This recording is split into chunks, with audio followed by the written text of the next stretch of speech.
In That's like 2000, Netanyahu's superpower. Netanyahu's superpower is completely cutting off all discussion, all debate, all criticism, cutting it all off by just saying, oh, Iran. And then everybody just like, shuts up, scrambles around. Everybody like runs around with this fear and terror without ever checking the facts. every time he was asked hard questions like on real security, like why there are no hospitals in the north, on education, on infrastructure, the real security of the people, on shelters in the north, right?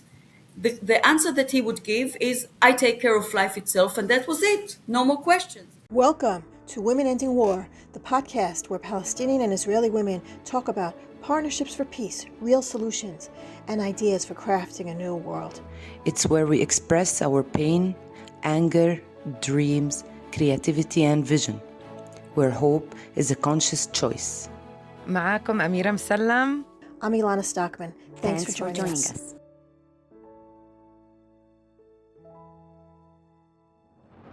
Sharon Dolev, nice to see you today.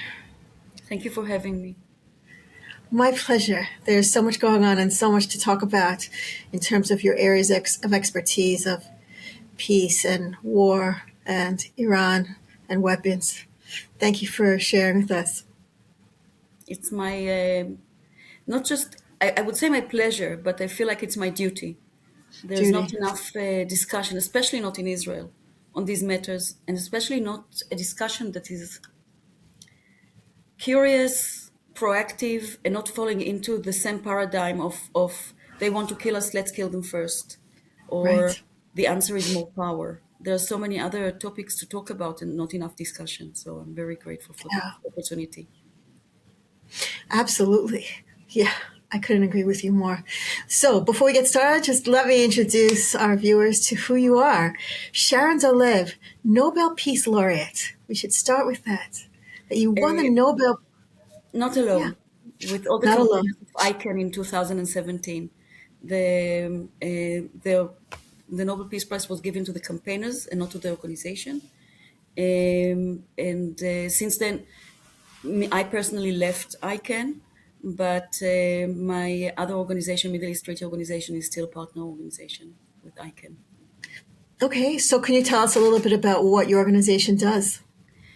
So the Middle East Treaty Organization started around the several ideas. First, that there is a solution. There almost always a solution. And we started working around the question of if all the states in the zone and beyond are calling for a nuclear weapon-free zone and later on for a weapon of mass destruction-free zone in the Middle East, how come nothing was moving forward when it comes to this matter? And when you actually talk to the representatives and to think tanks around the world, to the experts, the answer was, yeah, that's what we want, but it's impossible. It's It was impossible. quite amazing to see how many, I mean, there are dozens of thousands of hours of panels describing the obstacles, the desire and the obstacles, but usually they go to the history until today without next possible steps. So, as activists, you have to look at what needs to change, and we started with series of roundtables and one-on-one conversations with the stakeholders to understand what are the real obstacles. And we created the first draft treaty, and around this draft treaty, we started the organization actually that took all the obstacles and found solutions to the real obstacles. We are activists and academics and from the zone and beyond. We are not just in the Middle East, even though the name is the Middle East Treaty Organization. Most of us, all of us, are volunteers in this organization, and with our advocacy, we assisted to the creation of the conference, the yearly conference at the UN for a weapon of mass destruction free zone in the Middle East. And our work is to try and make sure that this conference is a successful one, that at the end there will be an agreed upon solution and text. But we don't stop there. I mean, we started our Right. work because we wanted a world without nuclear weapons, not just the Middle East. Right. So let's talk about Iran. You've been talking about Iran for a very long time. Yes. Yeah. Can you give us a little explanation about what's happening right now from your perspective? So, to talk about what's happening right now, there's not a short answer, but I'll try. Right now, in the middle of negotiations, um, the U.S. and Israel started a war that cannot deliver just by itself what the agreements could have. And Which is what? Like what were the agreements about? The negotiations. so if we look at what worried maybe Israel and the US, the talks were about regime change. The talks were about the missile program, and the biggest topic was the nuclear issue. And this war started, as I said, in the middle of negotiations. The strike in June 2025, the 12 days war, also started in the middle of negotiations. Literally blowing up the negotiations. Like literally blowing up negotiations. Yeah, but it's not just blowing negotiations, it's blowing up diplomacy. Because diplomacy, the value of diplomacy is the goodwill of the parties. That's the glue that holds agreements. What holds agreements is that all parties to said agreement are actually mean to follow this agreement. Now, when it comes to Iran, Iran was Iran's rhetoric is very threatening, but Iran's actions um, towards Israel were less threatening as an existential threat and much more on the ground with conventional threats that the Prime Minister of Israel for decades didn't want to address. He just wanted to address the nuclear issue. But if you look at the nuclear issue, the main reason for this war, you can see several things. I mean, if you don't mind, instead of just talking about this war, let's go a little bit to the history of the Iranian Sure. nuclear program. Yeah. What Netanyahu put himself as the guardian of Israel against, right, and the world against Iran's nuclear program. So if we look at the history, you see that Iran started its nuclear civilian program under Atoms for Peace in the 50s with the assistance of the United States and the agreement, actually recommendation of Israel.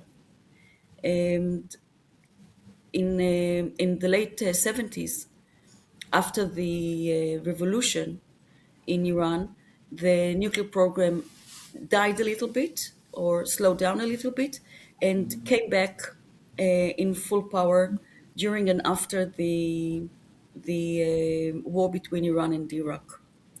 I want to remind two things here.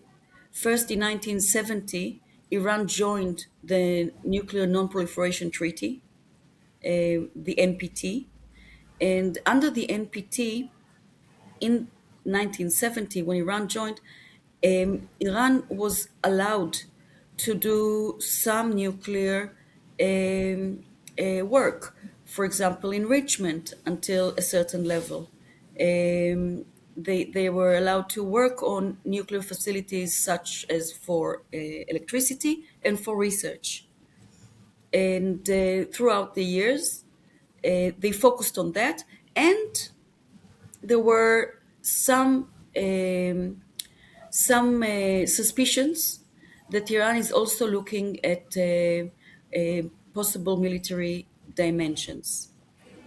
Now, Iran is not the only state in the world to look at possible military dimensions, and we can see that yes, until Israel, for 2000, example. Israel, it doesn't go for possible military dimensions. Israel went to to the military dimensions without, by the way, no electricity, no. Israel went for research and military dimensions, and Sorry to interrupt. Yes.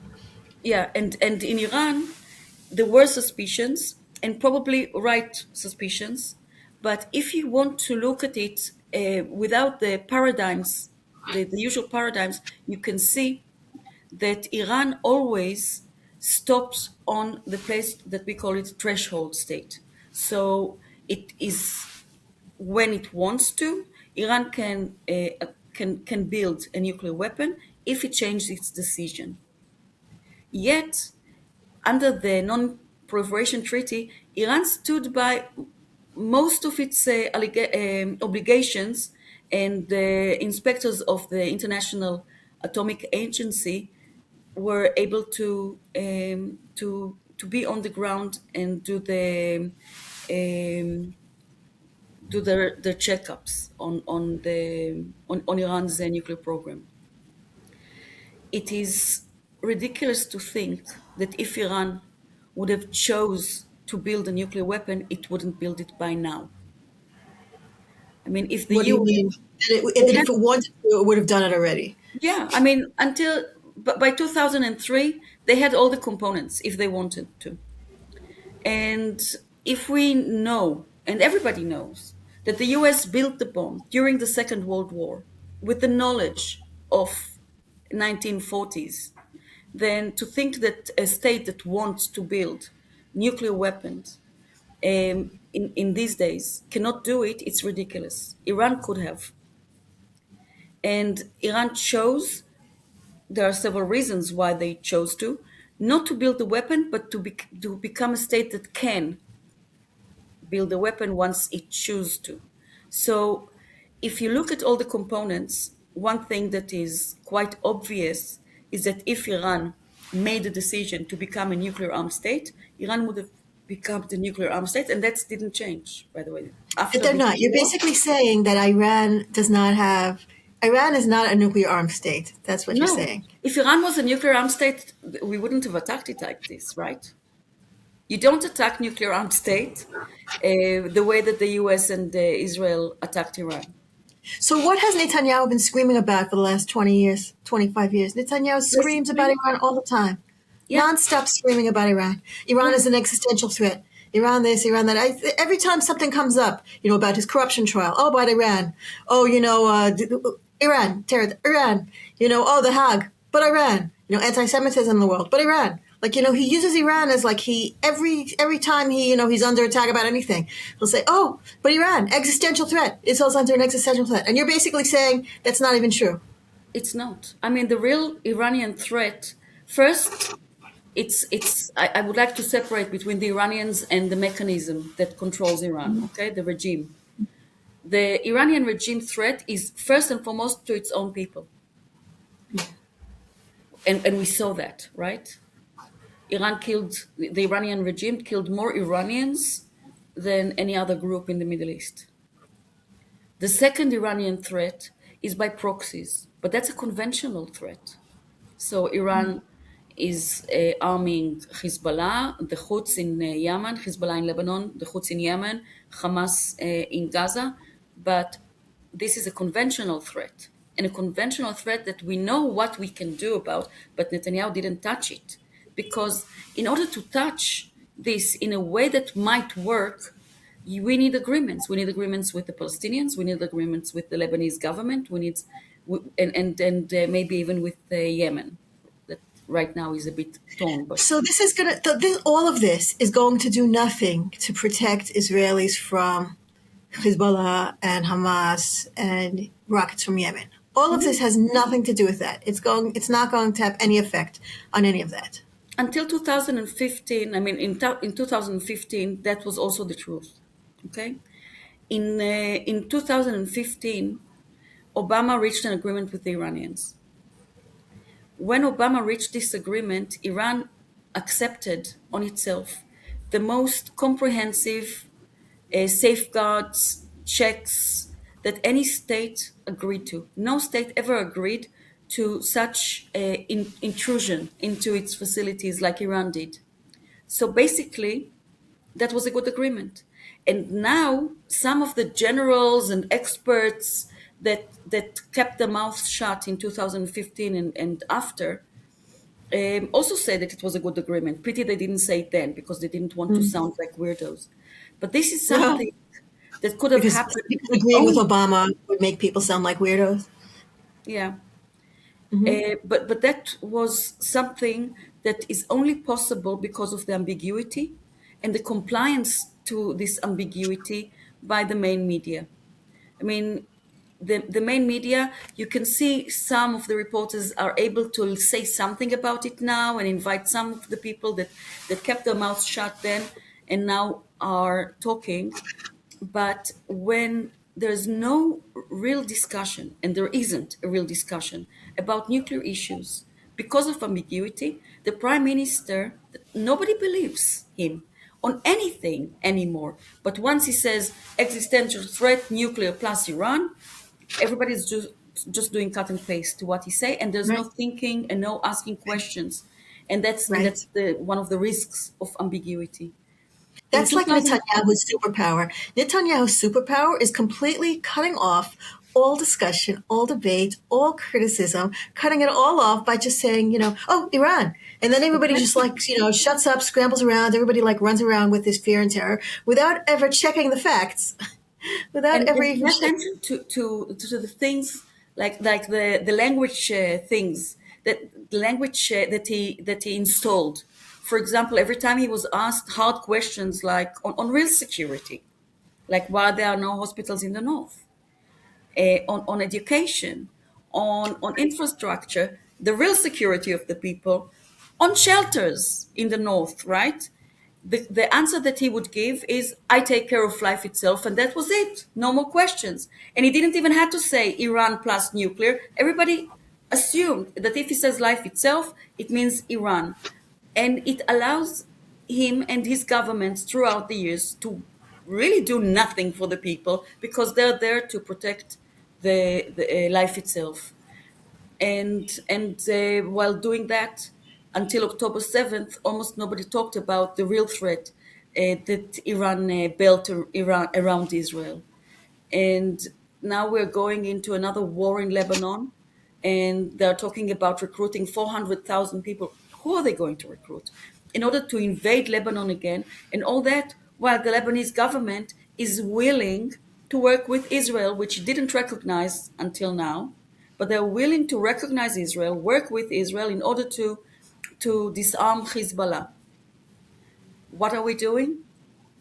Bombing the bridges that might allow them to do so.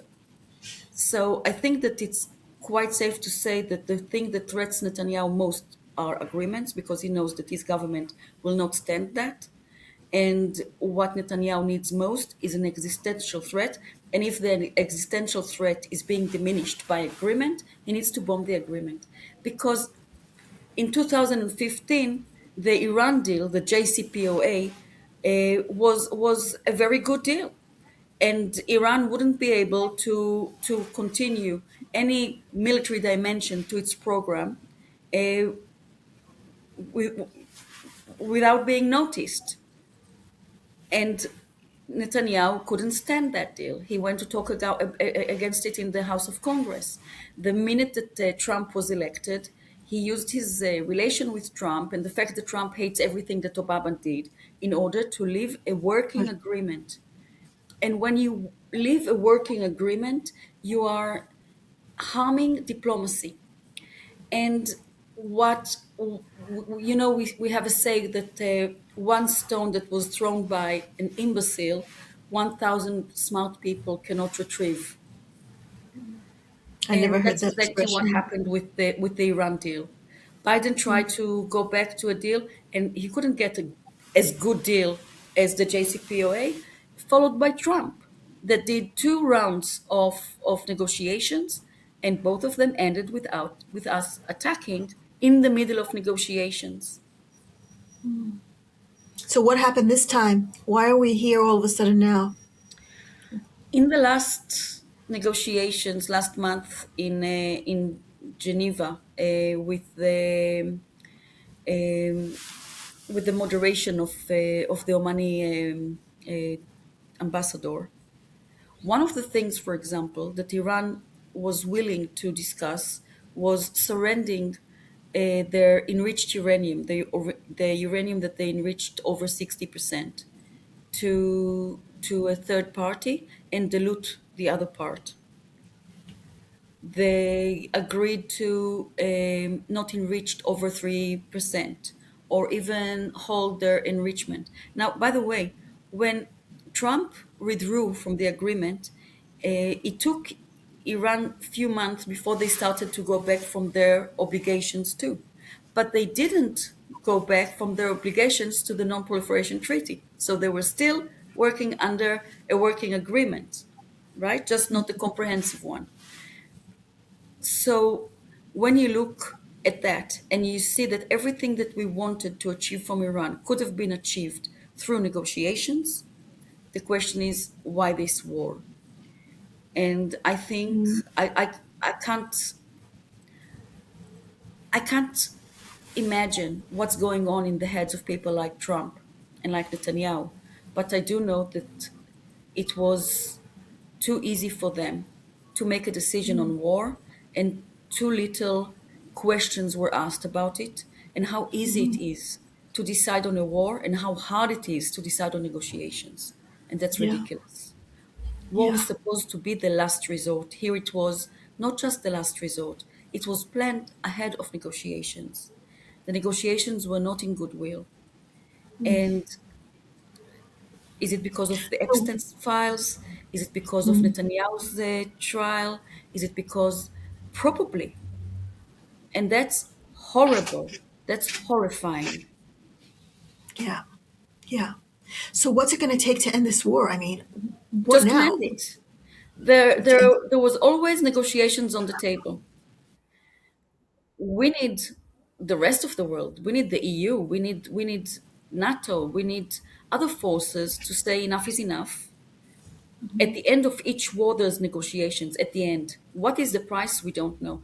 But I can tell you that if they said that they wanted a regime change, you don't bomb a regime change from above.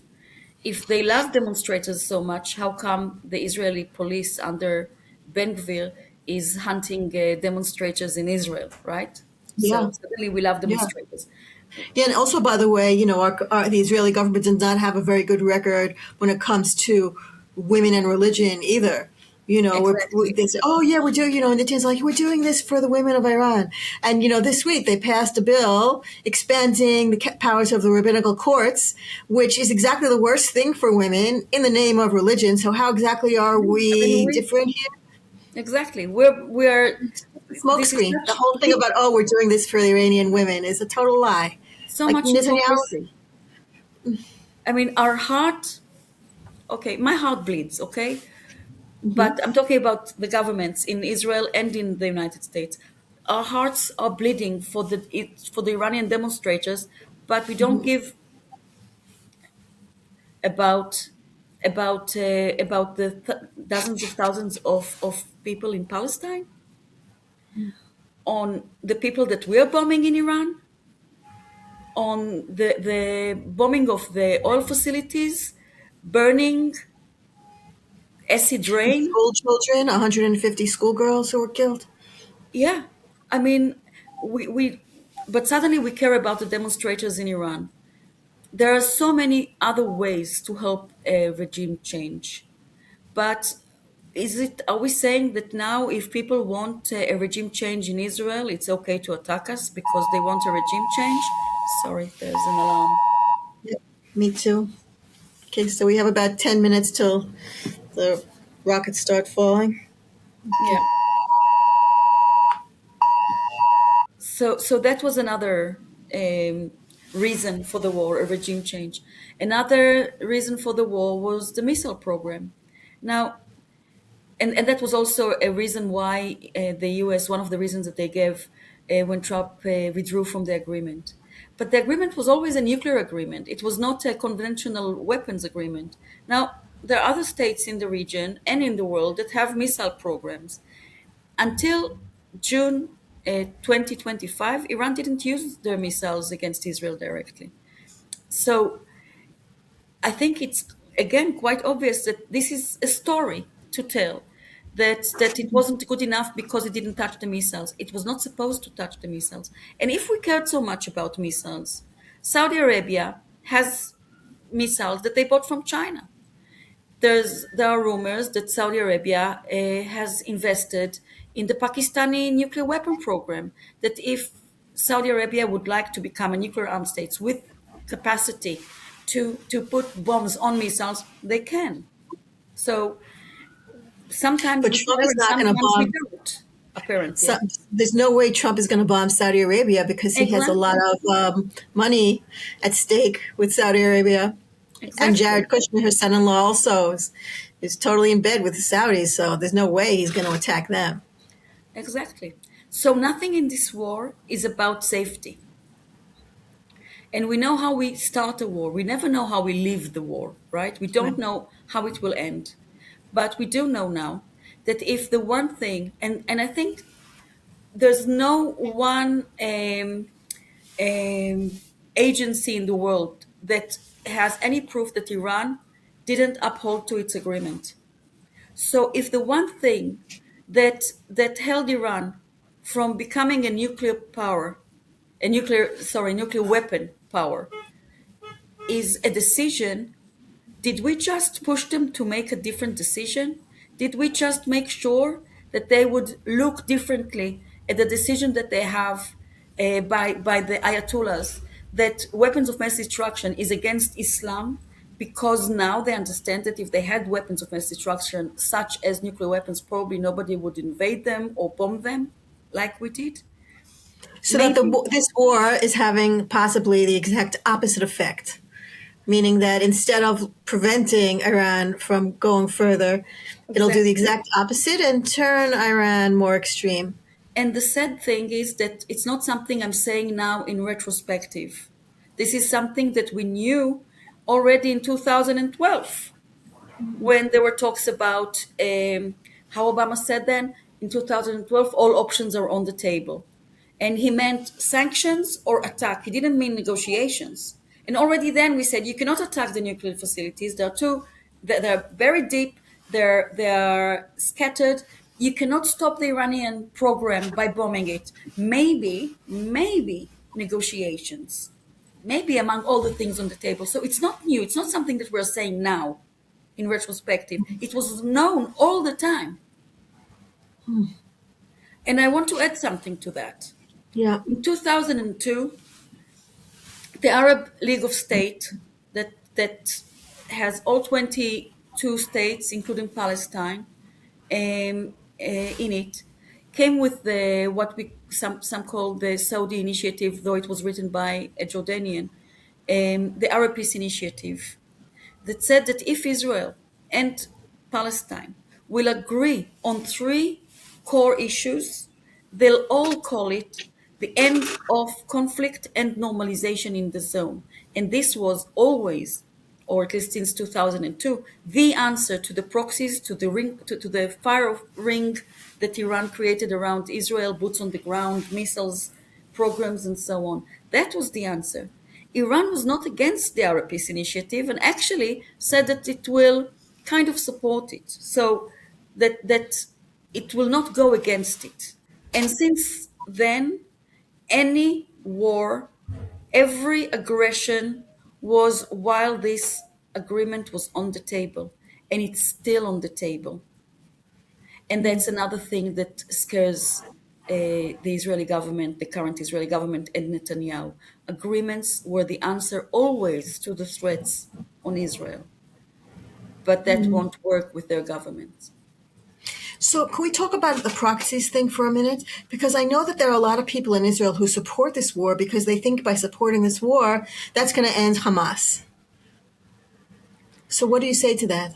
I say that the strongest army in the Middle East and the most moral army in the world, after almost 2.5 years, did not end Hamas, because you cannot end a non-state actor unless you annihilate them all. And this is not possible, and definitely not approved by any means. So if you cannot, by power, kill a non-state actor And I think, I mean, look at the US in Afghanistan with the Taliban. You simply can. It's ideas, it's religion, and and the thing that feeds non-state actors most is no hope. When people have, Siren, I got a siren. Do you have a siren? Okay. You don't have a siren? Okay. Give me a minute to move. I'm going to keep this on. I'm I'm going to take my waiting. computer with me. For the, do you hear that? Yeah. That's Iron Dome, very close to my house. Okay. Okay. Sorry, Sharon. Okay. I know it's not your. All right. I'm sorry. Can you repeat your last sentence? I don't remember what it was. Um, We were talking about that you can't. We were talking about Hamas, oh yeah, and you yeah, said that non-state you cannot actors. destroy non-state actors. Yeah. Okay. Yeah. There is no armed solution against non-state actors, and this is not something that we invented in the Middle East. You can annihilate the top. You can even cause so much harm that they will just start a new one, right? How many new non-state actors we have in the Middle East in the last 50 years? Not just around Israel, right? But one thing is for sure: as long as there's war, as long as people have nothing to lose, for non-state actors it will always be easy to recruit more people. Every bomb that we throw, we are arming non-state actors. When people are in horror, and when they see, I mean, when they have no control over their life, the chance that they will join a non-state actor that promised them at least eternity in heaven is much bigger. What we need to create, if we seek life and peaceful life in the Middle East, is to make sure that everyone has something to lose: a Right. home, education, health, food, security. It will be so much harder for non state actors to exist. Not to mention that there are sovereign governments in these places that non state actors are working, and they would like to disarm these non state actors as well. But when we're bombing the same places, and instead of collaborating, we are helping in creating our own future enemies. So what do we have to do to make sure that another October 7th doesn't happen? Like, how do we do that? Here we are, we're bombing Iran, and supporters of Netanyahu are saying, "Oh, we're doing this because of Hamas," and you're basically saying that it has no effect at all, and it's totally the wrong way. So, what do you say to Israelis who are like, "Well, we have to stop that proxy"? What do you I say to say them? that there's no other way but an agreement, that it's ridiculous. I mean, we're talking about a regime change in Iran, okay? The regime change in Iran will not just take down a dictator and that's it. There's a whole body of organizations around this that is holding this regime. In Mass Israel, on the network. other It's hand, a huge network with roots everywhere. Yeah. yeah, I mean, they talk about 30% of people that are supporting the government in Iran. These 30% are not just supporting like the 30% that support Netanyahu here. They're actually fed by it. So during that they have their own shops, they have their own jobs, they have their perks, okay, and they took control. The Revolutionary Guard on what's getting in and out of Iran, on the ports and so on. So it's not easy to do a regimes change. And here we have one person that decides by himself whether he starts a war. And when we're talking about peace, suddenly we need a referendum. There's no mandate for peace, though nobody got killed from sitting and negotiating. Mm-hmm. It's time that we will change the paradigm here in Israel. And in order to do it, it's not enough just for the Israeli left to talk about it. We need some help, international help, that some of them are right now are not willing to collaborate, even not with Israeli peace workers, peace activists. Um, Sad, which is a sad state of affairs. Yes. yeah, I mean, I can say that I was cancelled several times since October 7th, and like I don't accept it. I can understand the sentiment, but I don't accept it. because there are answers. When we started this podcast, you asked me about my organization. What my Mhm. organization did was not to just say, "Oh, we want peace, we want this, we want that." We actually imagined a solution and back to engineer it to what can be done now, and it worked to an extent. I mean, it's not the end of the road. We still have some work to do, right? And this is what I expect from others that want to see the end of occupation and peace in the Middle East. There's the Arab Peace Initiative from 2002. It needs some updating, that's for sure. It needs some references to non-state actors, but it's not undoable. This is our So, responsibility to yeah, look at the possibilities and then back engineering to what campaign do we need. To remember that in Israel, it's not the whole structure, it's Netanyahu. And if Netanyahu yeah, goes, it will be much easier to restore something that looks like a conversation inside Israel about the possibilities for peace.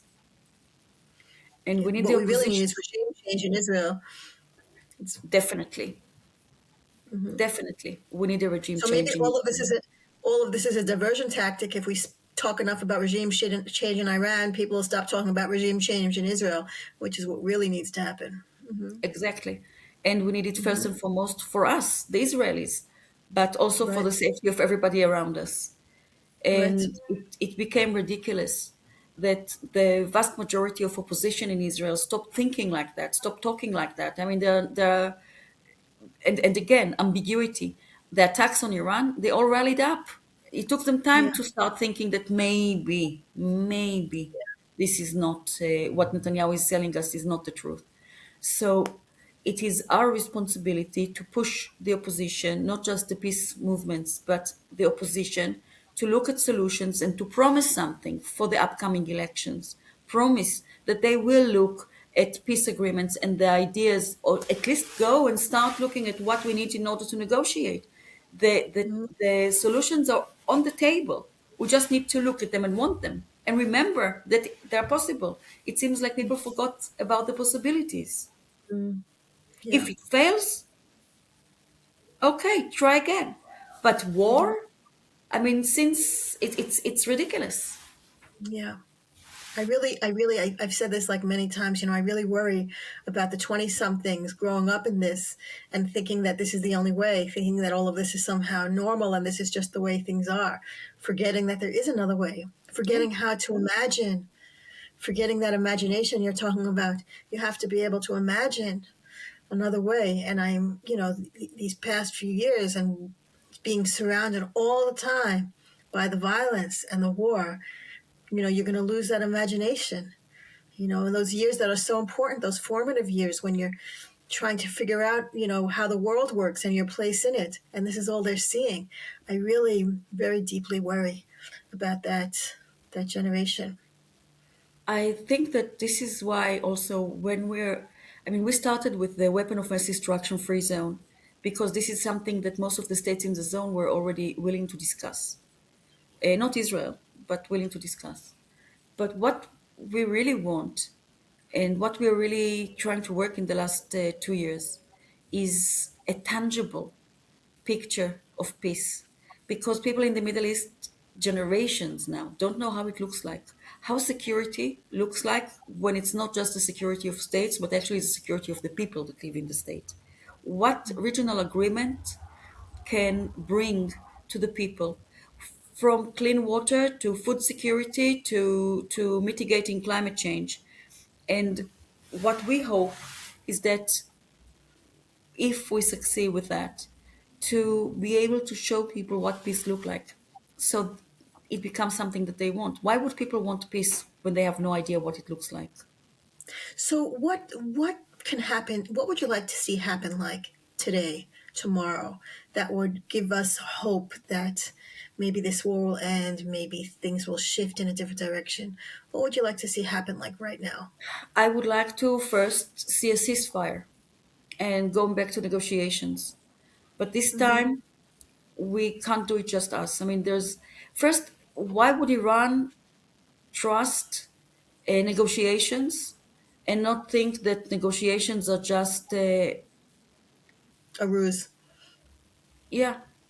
I mean, Hmm. so we will need a backing Maybe it can be from the permanent five in the Security Council. So apart Mm-hmm. from the US, it's Russia, China, England, and France. Maybe we need the also the European Union. There will need to be guarantees that we are not attacking during that none of the states are attacking during negotiations, and that Iran is freezing nuclear progress during negotiations. But this is something that can happen right now, and from that to start looking at other regional agreements that can be done, that are on the table in one way or another, and hopefully a regime change first and foremost in Israel. What will happen with Iran? I hope for them for a regime change. I really do. But I also hope for a regime change in the US and, Mm-hmm. and in other places where Yeah. people Yeah. are suffering because of the governments. And sadly, that happens in the vast majority of the world. Our governments are Right. usually not healthy for us. And people are Mm. talking about the Yeah, but security some of are the worse than state others. Mm-hmm. as if a state is something that its security worth something if the people in this state are not secured.